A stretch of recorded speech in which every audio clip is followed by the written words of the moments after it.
Everyone knows how Blackbeard died. 5 gunshots, 20 cuts, his head cut off and hung from the front of a ship. Nobody ever tells you about the men who did it. They were not heroes. Most of them were younger than you think. Some of them never recovered from what they saw that morning. You were one of them. You were 18. This is what it was actually like, rank by rank, to be on the crew that hunted and killed the most feared man in the world. You won. It did not feel like winning. Rank 1. The Volunteer. You are 18. You are a sailor on a Royal Navy warship called the Pearl, anchored in the James River in Virginia. In November of 1718, the governor of Virginia posts a bounty, 100 pounds for the head of a pirate named Edward Teach. Smaller sums for every crewman taken with him. 100 pounds is several years of your wages. You volunteer before you have thought about it properly. You have never seen a pirate. You have only heard about this one. They say his beard covers his whole face. They say he ties lit fuses into it before a fight so his head is wreathed in smoke. They say he has 14 wives. They say he cannot be killed by an ordinary man. You do not believe most of it. You believe enough of it to be afraid. The problem is the water. Teach is anchored at a place called Ocracoke on the coast of North Carolina, in shallows that no warship can enter. The Pearl draws too much water. She would run aground a mile from the inlet, so the lieutenant hires 2 small sloops instead. Local boats, shallow enough to follow Teach into the channels. The sloops have a problem of their own. They carry no cannon. Not one. Teach has 9. The lieutenant is named Robert Maynard. He is 34. He is quiet, careful, and not interested in the legend. He gathers 60 men from the Pearl and another Navy ship and divides them between the 2 sloops. 35 men go aboard the larger sloop, the Jane. Maynard commands her himself. 25 go aboard the smaller sloop, the Ranger, under an officer named Hyde. You are assigned to the Jane, to Maynard's boat. You will be glad of this later, and you will be sorry for it for the rest of your life. You leave Williamsburg on the 17th of November. You sail down the James River and out into open water and turn south. It takes 4 days to reach the coast of North Carolina. 4 days for the men to talk themselves into being brave. 4 days of sharpening cutlasses that have never cut anything but rope. On the evening of the 21st, the 2 sloops slip into the waters near Ocracoke and drop anchor in the dark. You can see Teach's ship across the water. There are lights on her deck. You can hear music. The pirates are drinking. They have not seen you. Maynard gives the order to wait for dawn. You do not sleep. The man across the water has been a pirate for 2 years. 2 years. That is all. Before that, he was an ordinary sailor like you. In that time, he has become the most famous criminal in the world. He has blockaded an entire city. He has taken a royal pardon and broken it. He is 38 years old, and he has 8 hours left to live. So do 9 of the men sleeping near you on this deck. You do not know which 9. Rank 2. The ordinary seaman. It is dawn on the 22nd of November. Maynard sends a small rowboat ahead to test the depth of the channel. The pirates see it. A single shot cracks across the water, and the rowboat scrambles back. The fight has started. There is no taking it back now. You watch Teach's ship from the deck of the Jane. You see the anchor cable cut. You see the sails go up. The pirate sloop swings around and begins to move, not toward you, but toward the shore. The men around you think he is running. He is not running. Teach knows these waters. You do not. He is leading you across hidden sandbars that he can clear and you cannot. He wants you to chase him. Maynard chases him. Within minutes, both your sloops run hard aground on the sand. The Jane lurches and stops. The Ranger stops beside her. You are stuck. You cannot move. You are sitting still in the water within range of 9 cannon. This is exactly what he wanted. To get the Jane off the sandbar, Maynard orders everything heavy thrown overboard. Water barrels, ballast, anything not nailed down. The men heave it all into the sea while the pirate ship turns her side toward you. You see the gun ports open. You see the black mouths of the cannon swing toward your deck. Someone near you says, "Get down." You get down. The broadside hits both sloops at once. It is not like anything you imagined.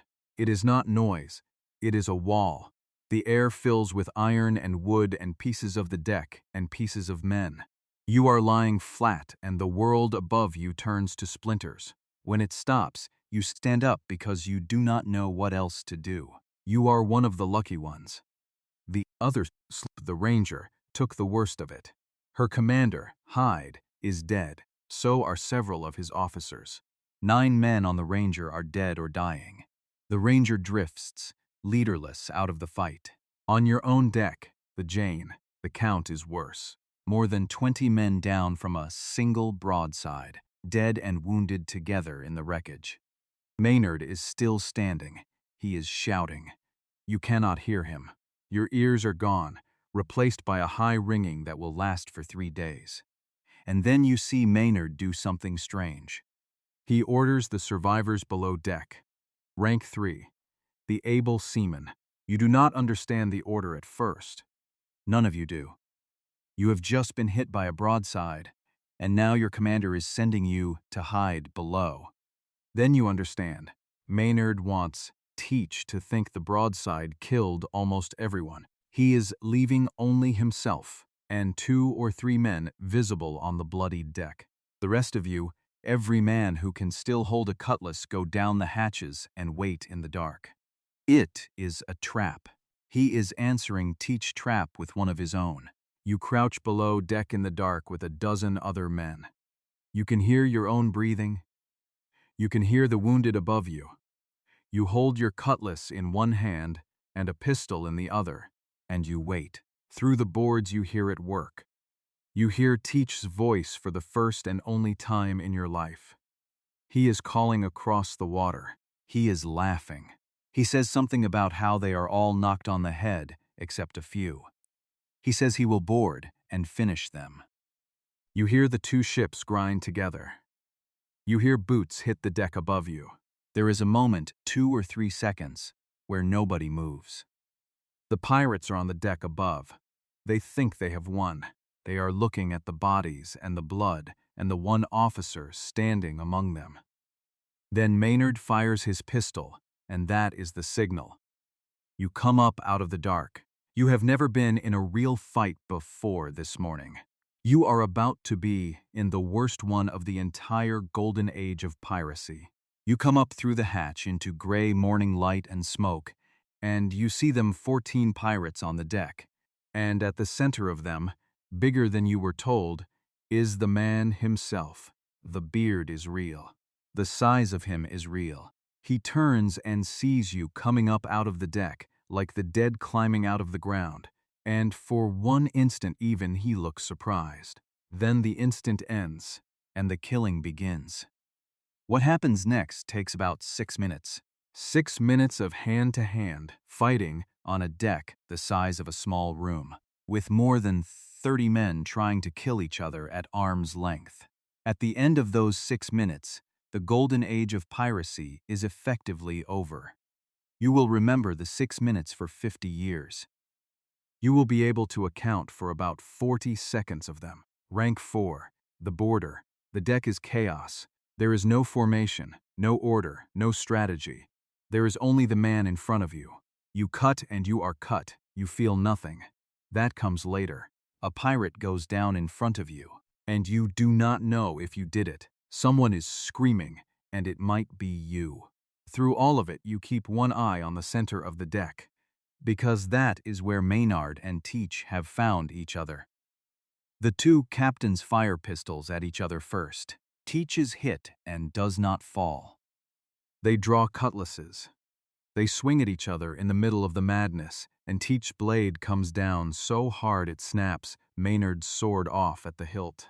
Maynard steps back, holding half a sword. Teach moves in to finish him. He raises the cutlass, and one of your shipmates, a Scotsman, cuts him across the throat from the side. The blow that should have killed Maynard never lands. What you witness in the next minute does not seem possible. The man does not go down. He has been shot and his throat is cut, and he keeps fighting. He keeps swinging. It takes the whole crowd of you. You are all on him now, all at once, cutting and firing, and he stays on his feet through all of it. You will hear the official count later. 5 gunshot wounds, 20 separate cuts across his body, 5 shots, 20 cuts. And he was still trying to cock a pistol when he finally went down. He falls forward onto the deck. The deck goes quiet, the way a room goes quiet when something enormous has left it. The other pirates see him down, and the fight goes out of them. Some throw down their weapons. Some jump into the water.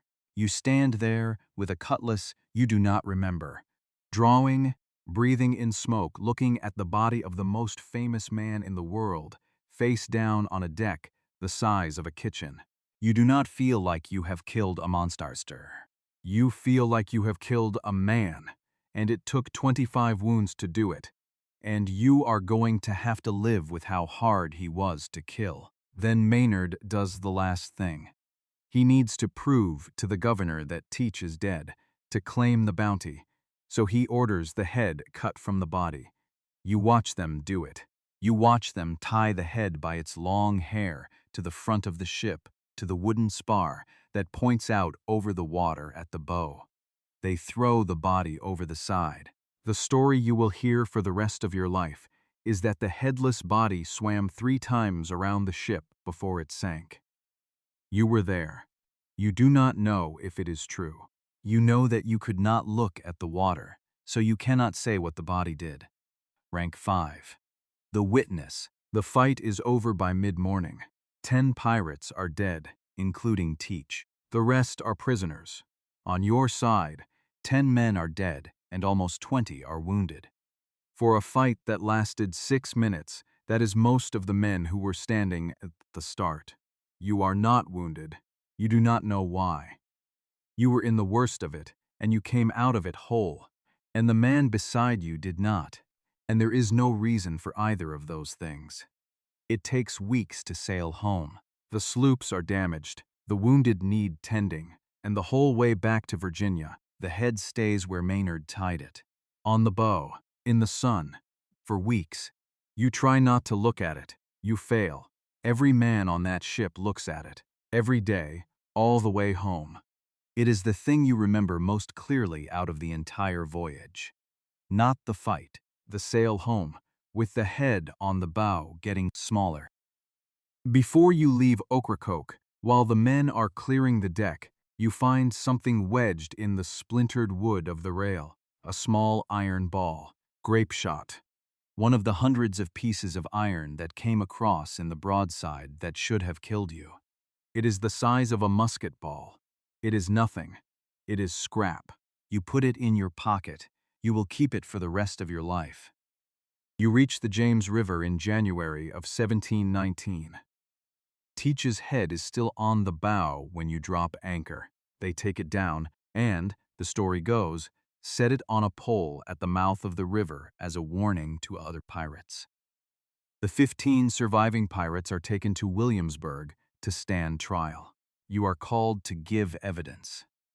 You stand in a colonial courtroom in your good coat and you tell them what you saw in plain words, leaving out the parts you cannot say out loud.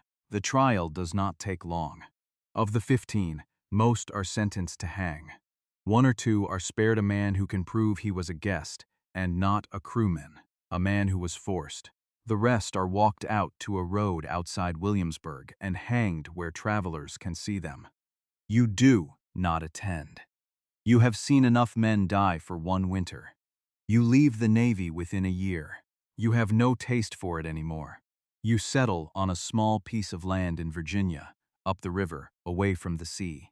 You marry. You farm tobacco badly, and then better. You raise a family. You almost never speak of the morning at Ocracoke, And when your sons ask if it is true that you helped kill Blackbeard, you tell them yes, and you change the subject. You live a long time, longer than Maynard, longer than any of the men who stood on that deck with you. You die in Virginia in 1771. You are 71 years old. You have outlived the Golden Age of Piracy by more than 50 years. The day you die, your granddaughter is going through a small wooden box you kept on the shelf above your bed for 53 years. Inside the box there is one item, a single iron ball, grape shot, the size of a musket ball. It is the piece of iron that came across the water at Ocracoke in the broadside that killed 20 men around you and did not touch you. You did not keep it because you were proud. You kept it because every day for 53 years you wanted to remember that there was no reason, that it could just as easily have been you face down on that deck, and Blackbeard sailing home, and someone else keeping the ball that killed you. You never told anyone that. You just kept the ball, before the mast. Next time, the woman who was hanged twice, Charlestown, 1718. Subscribe. The tide is turning.